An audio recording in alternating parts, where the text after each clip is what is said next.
안녕하십니까. 행정구지의 사무소장입니다. 오늘은 보훈처에서 내놓은 보도자료를 여러분께 하나 소개하겠습니다.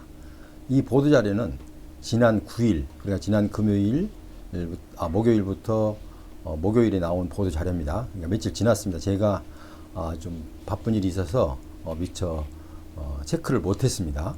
자, 그런 이제 3일밖에 안 됐고, 이 그 내용을 여러분한테 알려드릴 텐데, 여러분 잘 들으시고 보탬이 되는 활용을 잘 하시기 바랍니다.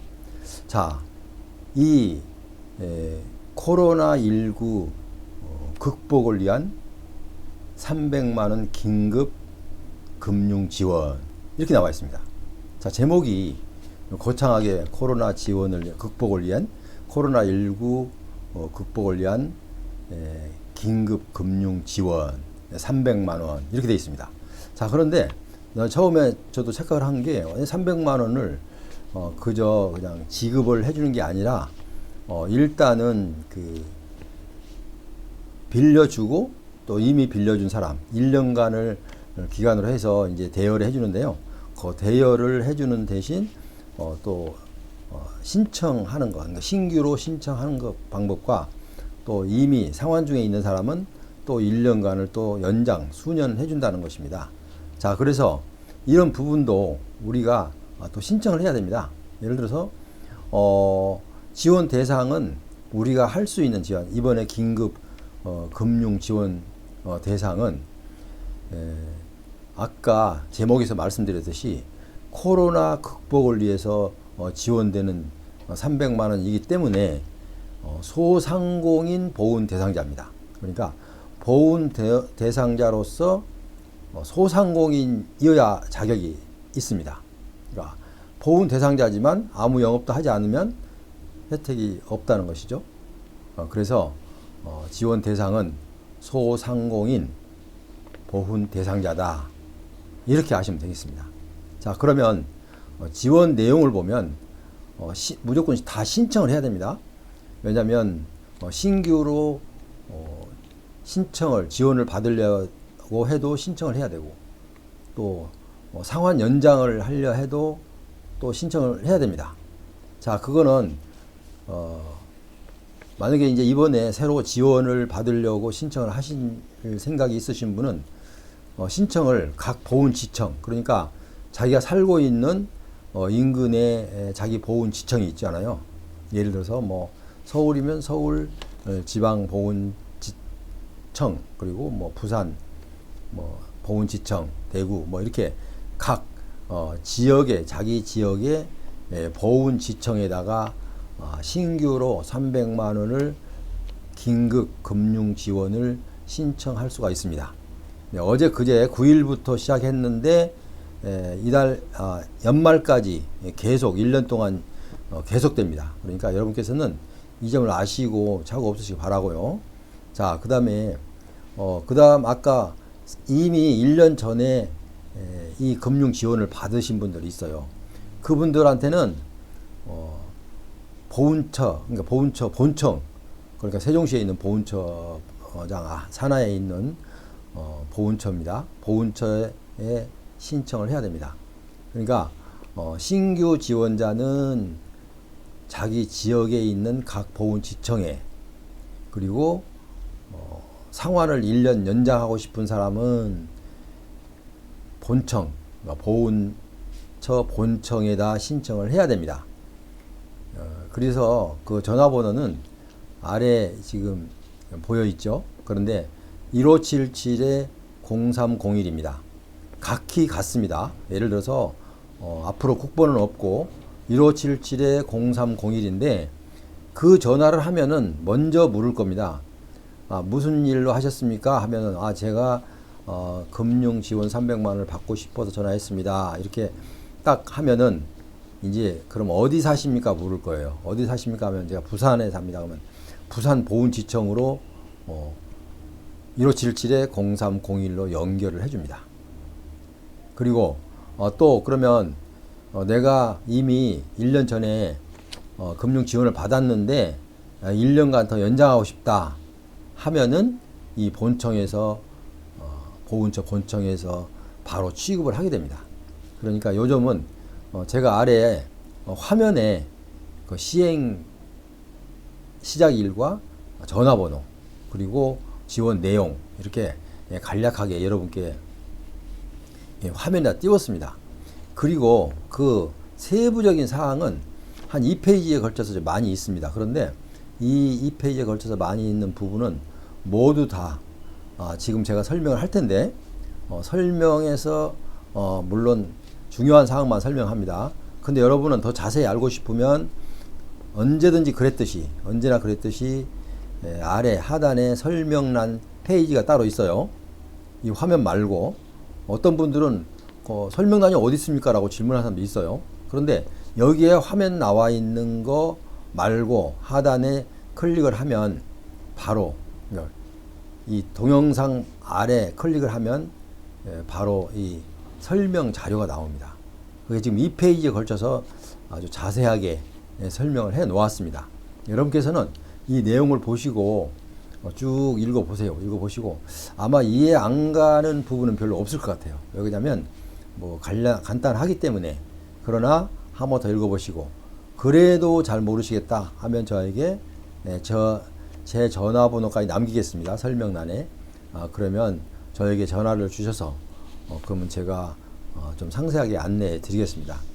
그래서 지금 이 보도자료들을 보면은 즉시 배포해 주시기 바랍니다 라고 보훈처에서 이렇게 요청이 있었습니다. 그래서 저는 이제 한 3일 늦었지만 그래도 여러분께 꼭 해야 되겠다는 생각이 들어서 지금 여러분께 지금 방송하고 있습니다.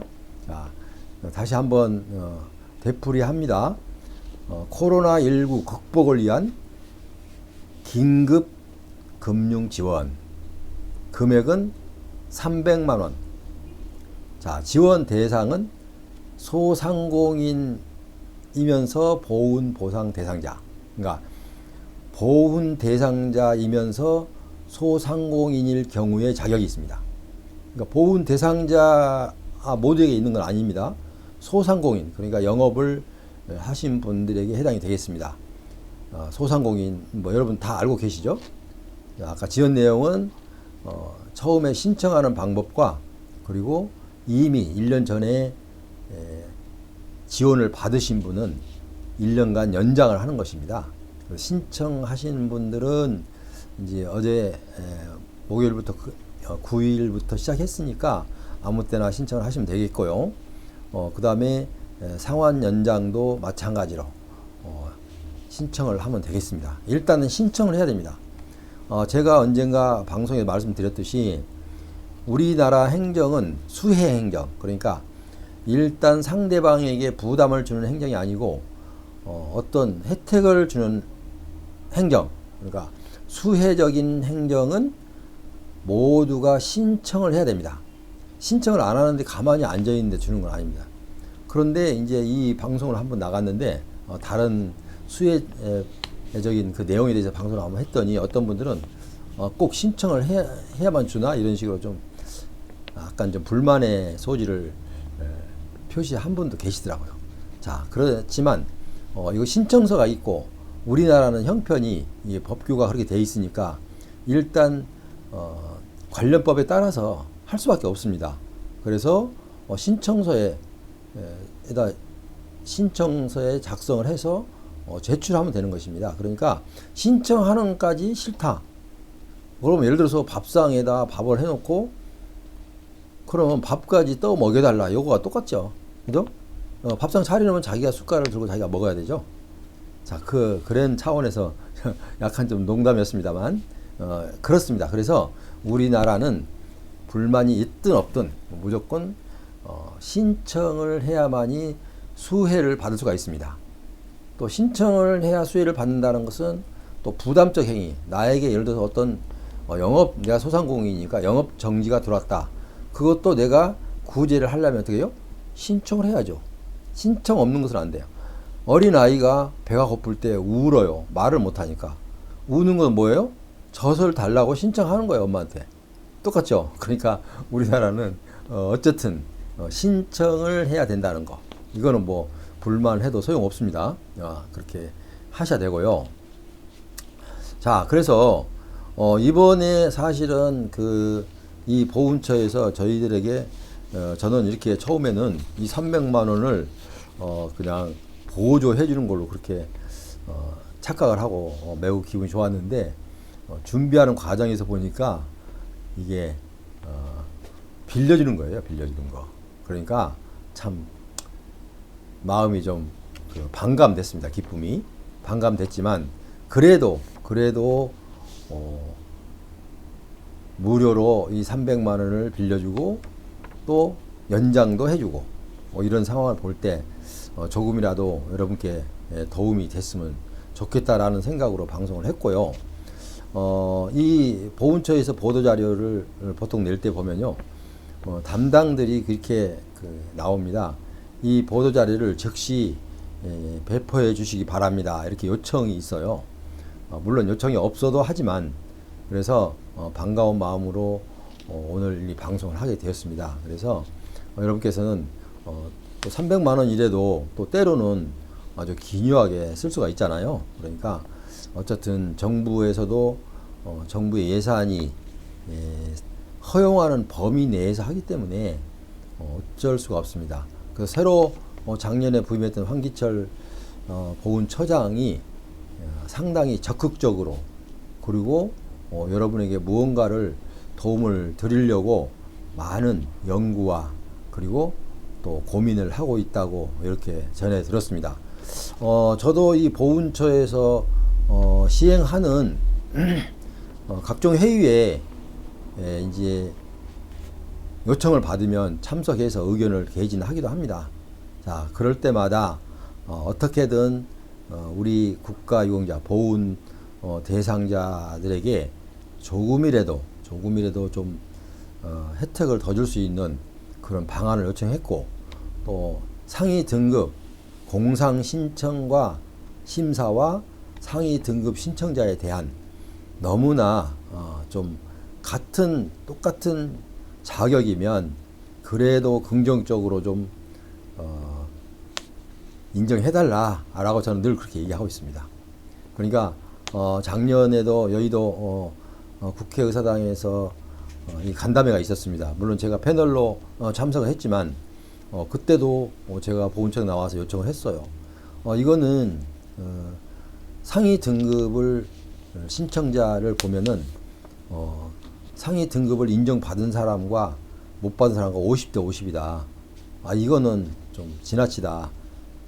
이런 내용에 대해서 좀 살펴서 좀 후하게 좀 받을 수 있도록, 물론 그런데 대상이 안 되는 것을, 법에 맞지 않는 것을 해달라는 것은 아닙니다. 어쨌든 그렇게 요청한 바도 있습니다. 그 자리에서는 답변을 하지만 긍정적으로 살펴보겠습니다. 이렇게 얘기는 하지만 돌아서면 그만이겠죠. 어쨌든 간에 그래도 자꾸 이슬 위에 옷 젖듯이 되풀이해서 하면 언젠가 자꾸 기억이 납니다. 그래서 그런 차원에서 말씀을 드린 거고요. 앞으로도 그런 기회가 있으면 제가 항상 이런 의견을 개진을 하려고 합니다. 그래서 해병대 그쪽에 고엽제 신문사 거기에도 제가 이제 자문행정사로 지금 등록이 되어 있는데요. 어쨌든 여러분을 위해서 저는 열심히 뜁니다. 뭐래도 좀이라도 도움이 되는 것은 여러분에게 드리려고 뛰고 있습니다. 이 점을 여러분 양지하시고 항상 제 방송을 청취하시는데 그러기 위해서는 저에게 구독과 좋아요 그리고 알람 설정을 꼭 해주셔야 여러분께 제 방송이 알려드립니다. 방송 내용 제목을 알려드립니다. 그래서 지금 아직도 구독을 아직 누르시지 않았으면 바로 눌러주시면 감사하겠습니다. 다음 시간에 또 더 좋은 자료를 갖고 여러분을 찾아 배울 것을 약속드리면서 오늘은 이만 여기서 줄입니다. 다음 시간까지 안녕히 계십시오.